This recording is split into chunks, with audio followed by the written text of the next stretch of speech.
కాలమేఘాది కషాయం తయారు చేసుకోవడానికి కావాల్సిన పదార్థాలు ఏంటో చూసేద్దాం. శుంఠి కాలమేఘాది కషాయం తయారు చేసుకోవడానికి కావాల్సిన పదార్థాలు శుంఠి చూర్ణం, కాలమేఘ చూర్ణం, మిరియాలు. సో ముందుగా స్టవ్ వెలిగించేసుకొని గిన్నె పెట్టేసుకుందాం.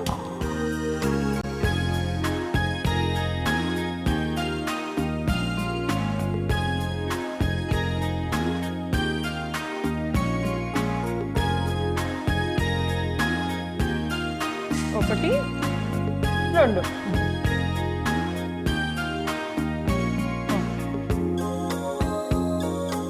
సో దీంట్లో మనం ముందుగా ఏం చేద్దామంటే శుంఠి పొడి ఉంది కదా, ఒక 1/2 స్పూన్ వేసేద్దాం. ఇంత సరిపోతుందా? సరిపోతుంది. ఓకే, ఒక 1/2 స్పూన్. అలానే కాలమేఘాది చూర్ణం, ఇది ఒక్కటి మాత్రం మనం మార్కెట్లో తీసుకోవాలి, లేకపోతే దీన్ని బూనింబ అని కూడా అంటారు. ఒకవేళ బూనింబ అనే ప్లాంట్ని మనం ఐడెంటిఫై చేయగలిగితే మీరు దాన్ని ఒక బెరడు కానివ్వండి, లీజ్ పొడి కానివ్వండి, అప్పుడు రాగానే యూస్ చేసేయచ్చు. లేని పక్షంలో మనకు మార్కెట్లో దొరుకుతుంది అనమాట కాలమేఘాది చూర్ణం అని, అది మనం వాడుకోవచ్చు. ఎంత? ఒక 1/2 స్పూన్. ఓకే, ఒక 1/2 స్పూన్. దీంట్లోనే మిరియాలు కూడా వేసేద్దాం. ఎన్ని? ఒక 4-5 వేసేద్దాం. 4-5 సరిపోతుంది. సో దీంట్లో మనం మిరియాలు ఎందుకు వేసాము అంటే దాని యొక్క ఉష్ణత వలన మనకి జ్వరం అనేటువంటిది చాలా రకాలుగా వస్తుంది కదా. సో ఊపిరితిత్తులలో ఎటువంటి శ్లేష్మం నిల్వకుండా ఉండడానికి, అంటే ఏదైతే నెమ్ము చేరుతుందో అది చేరకుండా ఉండడానికి మనకి మిరియాలు అనేటువంటివి వెహికల్ లాగా ట్రాన్స్పోర్ట్కి పనికి వస్తుంది అనమాట. సో శ్రోతస్సులు అన్నింటినీ కూడా క్లియర్ చేసేసి ఎక్కడ కూడా మనకి ఈ జ్వరానికి సంబంధించినటువంటి స్టాగ్నెంట్ ఉండకుండా అక్కడికక్కడ దాన్ని ఎవాపరేట్ చేసేసి మనకి రోగనిరోధక శక్తిని పెంపొందించే విధంగా మనకి కషాయం ఉపయుక్తంగా ఉంటుంది. అండ్ బూనింబ ఏదైతే ఉందో అది ముఖ్యంగా మనకి ఫీవర్స్ అంటే యాంటీపైరెటిక్ ప్రాపర్టీస్ అధికంగా ఉంటుందన్నమాట. సో అది అంటే మనకు వైరల్ ఫీవర్ కానివ్వండి, బ్యాక్టీరియల్ ఇన్ఫెక్షన్స్ వల్ల వచ్చేటువంటి ఫీవర్ కానివ్వండి, లేకపోతే ఇతర కొంతమందికి ఇంజూరీ అంటే ఏదైనా దెబ్బ తగిలినప్పుడు కానీ శరీరం ఆటోమేటిక్గా వేడి కావడం, అప్పుడు కూడా జ్వరం ఉండడం, ఇలాంటివన్నీ జరుగుతుంటాయి. కొంతమందికి మానసికంగా బాగా వేదన ఉన్నప్పుడు కూడా జ్వరం వచ్చినట్టు అనిపిస్తుంది, అంటే బాడీ హీట్ అవుతుంది కానీ బట్ ఏదైతే మైక్రో ఆర్గానిజం యొక్క ఇన్వేషన్ ఏది ఉండదన్నమాట.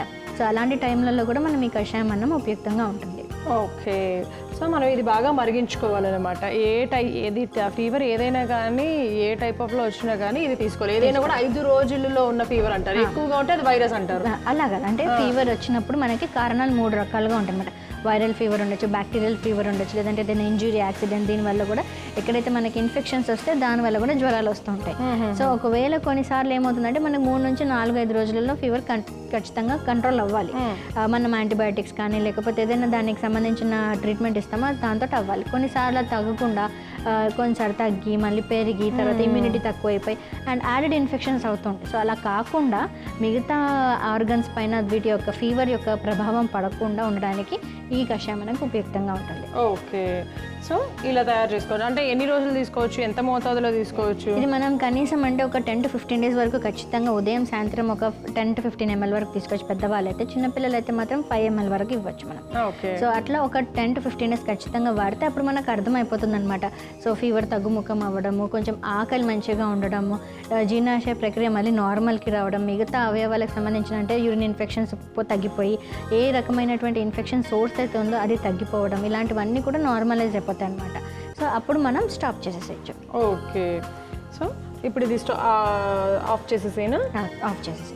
అండ్ దీనివల్ల మనకి హైపర్ అసిడిటీ కూడా తగ్గిపోతుంది అనమాట. అంటే వాంతులు రావడం, వికారంగా ఉండడం, టేస్ట్ లేకపోవడం, ఆహారం తీసుకోలేకపోవడం, ఇవన్నీ ఉంటాయి కదా. సో అంటే జ్వరంలో వచ్చినటువంటి అసోసియేటెడ్ సిమ్టమ్స్ అన్నీ కూడా తగ్గిపోయి అండ్ మనం ఆరోగ్యంగా ఉండడానికి అండ్ ఇమ్యూన్ బూస్టర్ లాగా కూడా పనిచేస్తుంది. ఓహో, ఓకే, మెయిన్ ఇవన్నీనే కదా ఇంపార్టెంట్. ఇవన్నీ తగ్గితే హ్యాపీగా ఆరోగ్యంగా ఉండొచ్చు. ఎగ్జాక్ట్గా. సో ఇన్ని ఉపయోగాలు ఉన్నాయన్నమాట. సో ఇప్పుడు మనం చక్కగా దీన్ని స్ట్రెయిన్ చేసేసుకుందాం.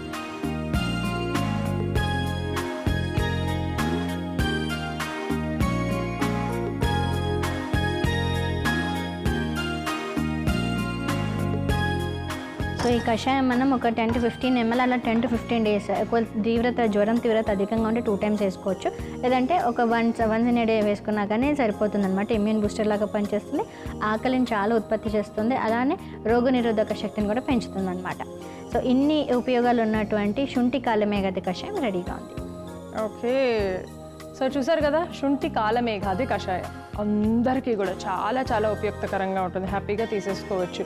సో ఇప్పుడు మనకి ఇది రాకుండా కూడా ప్రివెంటివ్ కేర్ లాగా కూడా వాడచ్చు. ఎన్ని రోజులు వాడాపేయాలి? ప్రివెంటివ్ కేర్గా వాడాలి అంటే మనం ఒక 10 ml డైలీ తీసుకోవచ్చు. అలా ఒక 40 days వాడితే సరిపోతుంది అనమాట. సరిపోతుంది. సో విన్నారు కదా, ప్రివెంటివ్ కేర్ మనకి ముందు జాగ్రత్త చర్య విధంగా కూడా ఒక 40 రోజులు వాడచ్చు అనమాట. అది ముఖ్యంగా ఫీమేల్స్ ఉంటారు కదా, సో వాళ్ళకి కూడా అన్నోన్ సోర్స్ ఆఫ్ ఇన్ఫెక్షన్స్ ఉంటాయి.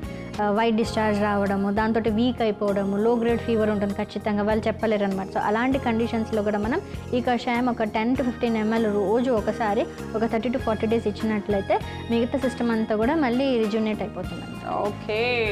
సో ఒకవేళ అవసరమైన వాళ్ళు, ఇప్పుడు మేడం చెప్పిన ప్రాబ్లమ్స్ ఫేస్ చేస్తున్న వాళ్ళు ఇలా కషాయం సంజీవిని లాంటి ఔషధం తయారు చేసుకొని తీసుకున్నట్లయితే చాలా మంచిది.